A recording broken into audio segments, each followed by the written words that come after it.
But in 1945, the 10th had to leave the city and headed toward the airfield near the lower part of Lake Garda. Apparently some other division was supposed to be given the honor of liberating that city. Leaving the beautiful Verona, we headed for the infamous tunnels along the shore of Lake Garda, no longer blocked by huge chunks of roofing, and no need to board a duck to pass them by. And apparently the boat that did not make it in 1945, for the loss of 23 soldiers, has been photographed in the water below, but there are no plans, as far as we know, to raise it.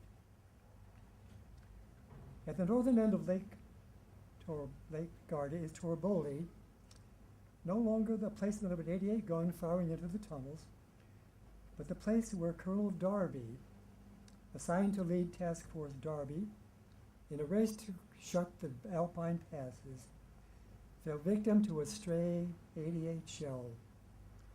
Darby, founder of the Ranger Battalion, had returned to the U.S. after the disaster at Cisterna, returning in 1945 as Assistant Division Commander of the 10th. We were greatly surprised and pleased that we would be able to attend a memorial dedication of his monument close to the house where he died. Certainly, he died not in the way he would have chosen. A large contingent of Rangers were present that day. Over the years, we have noticed that a large number of 10th Light soldiers have worn the Ranger tab on their uniforms, and that would have pleased Darby very much.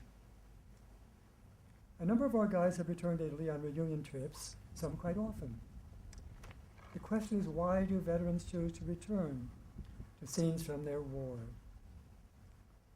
Perhaps it's to briefly relive lives of their youth when life was exciting and the future unknown. Or maybe it's simply a matter of closing down an unforgettable chapter in our lives. As long as people ski, the legacy of the 10th will live. A survey of returning veterans revealed that several thousand of our guys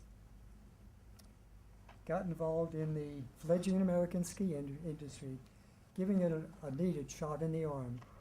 Some, like Pete Seibert, found new areas like Vail.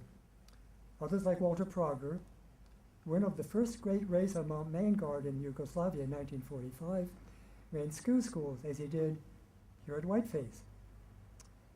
Many others returned and taught skiing and served in ski patrols.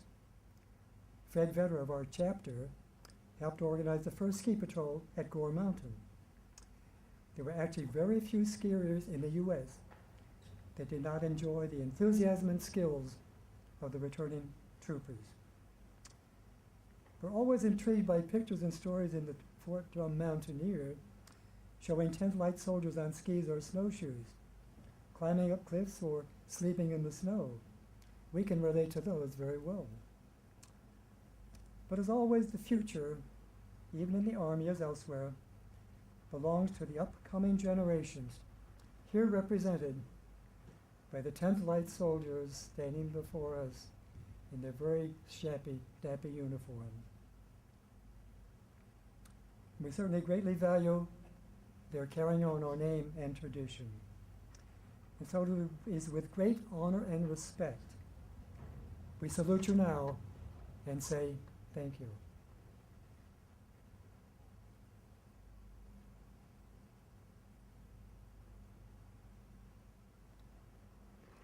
May you continue your valiant climb to glory. Thank you.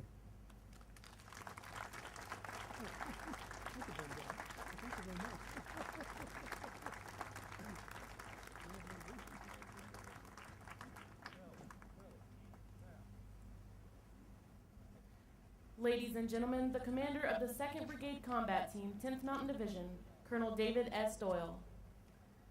Good afternoon, everyone. On behalf of Major General Townsend, I want to say thank you for coming today. You'll notice that some of the colors to your front are cased.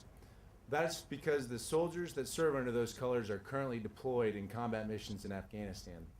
Major General Townsend is one of those. So to the far left of the formation is the HHBN, the Headquarters Battalion of the 10th Mountain Division, which represents the command group currently serving in RC East in Afghanistan.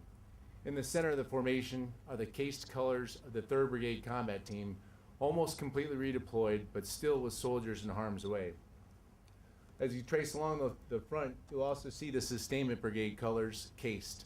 The Sustainment Brigade will stay forward along with the headquarters and Major General Townsend through the end of the year. So he would love to be here today, but unfortunately he has pressing duty elsewhere.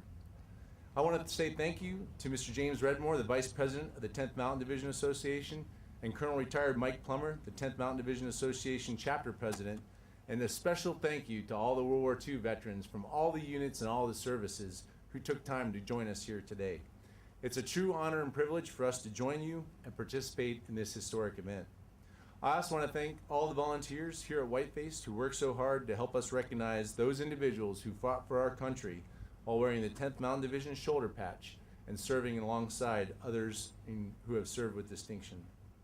So today we gather here at the foot of the Whiteface Mountain, and it is beautiful, to look back at our lineage and reflect on the sacrifices and the accomplishments of 10th Mountain Division soldiers who faithfully served this nation. This unit has served in historic campaigns, combat missions, humanitarian and peacekeeping efforts across the globe.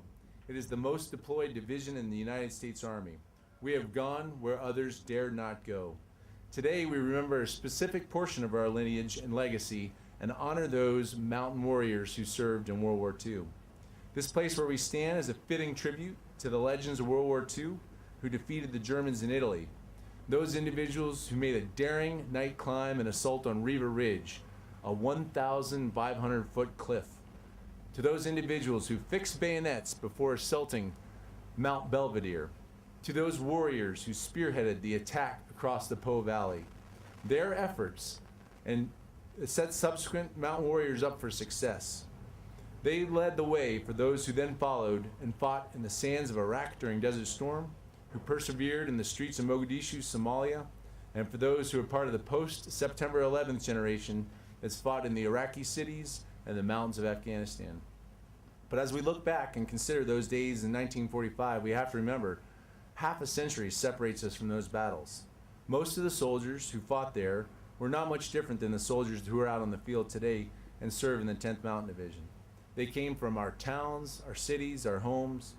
Yet these ordinary individuals soon united by a common cause, the defense of their country, and their willingness to sacrifice for what they believed in. They were ordinary in their background, but they were extraordinary in their performance. At this time, I'd like to say thank you to this incredible array of World War II veterans who are here today. Would you all please stand so that we can recognize you and give you a significant amount of appreciation? Please stand if you're a World War II veteran.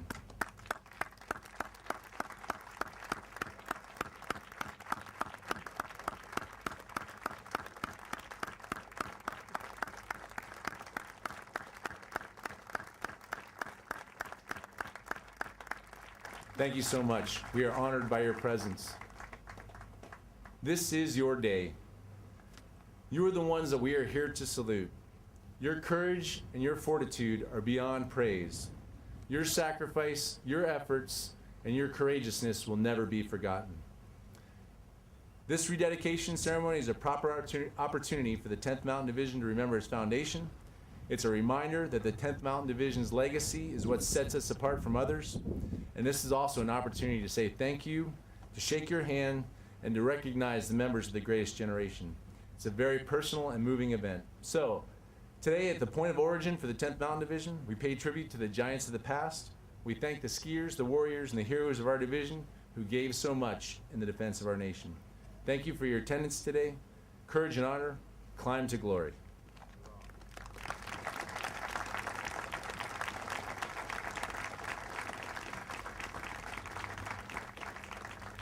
Ladies and gentlemen, the 2nd Brigade Combat Team, Command Sergeant Major Hector J. Font, will now conduct roll call. BFC Soria. BFC Millette. BFC O'Brien. Specialist Henry. BFC Fuller. PFC George Fuller. Private First Class George Fuller. Deceased January 6, 1945, Italy. Specialist Horn. Specialist Terry Horn. Specialist Terry J. Horn. Deceased June 9, 2014, Logar Province, Afghanistan.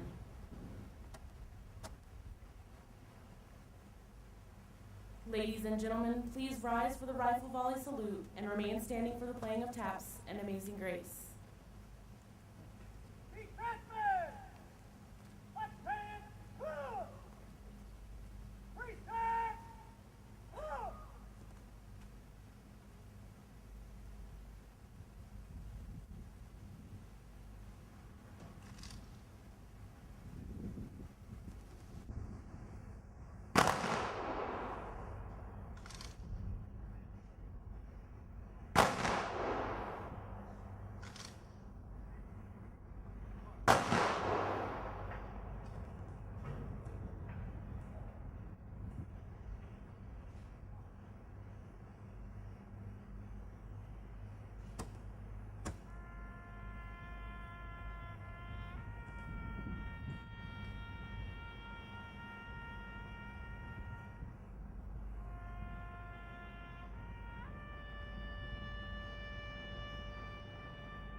Ladies and gentlemen, please remain standing for the playing of the 10th Mountain Division song and the Army song.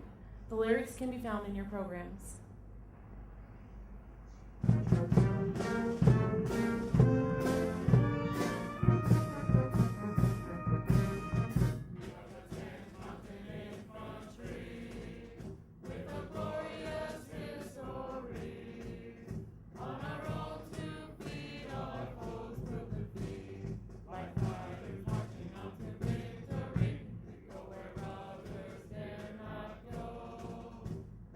Hero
formation.